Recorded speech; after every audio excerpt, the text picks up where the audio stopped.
Karibu Trust Media, mimi naitwa Dix. Usisahau kusubscribe lakini pia kubonyeza alama ya kengele ili kupata update zaidi tunapokuwekea wewe wa kwanza kuzipata hapa Trust Media. Nenda pale YouTube search Trust Media TZ.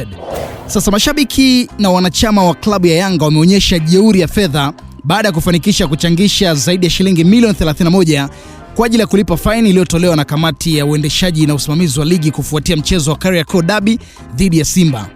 Dakika chache baada ya kamati hiyo kutangaza kuwa imeipiga faini Yanga shilingi milioni 30, ukurasa wa Instagram wa klabu hiyo uliweka picha na namba ya akaunti ambayo mashabiki walifanikiwa kuchangisha jumla shilingi milioni 31,210,840, kiasi kilichovuka faini ya shilingi milioni 30 iliyotolewa na kamati hiyo. Kampeni hiyo ya uchangishaji ilipata mwitikio mkubwa kupitia akaunti za benki na huduma za fedha kwa simu muda mfupi baada ya adhabu hiyo kutangazwa.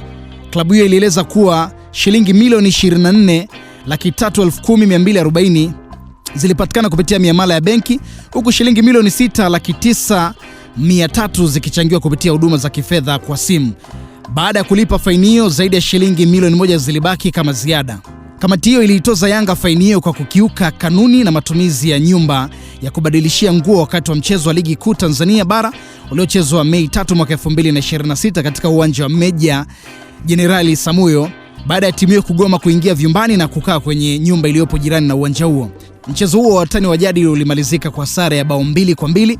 Hii ni Trust Media na hii imeandaliwa na Moscow. Mimi naitwa Dix. Usisahau kusubscribe lakini pia kubonyeza alama ya kengele ili kupata update zaidi, kwa sababu hapa ndipo ambapo utapata habari za uhakika. Share na sisi, dondosha comment yako hapo alafu tutaipitia.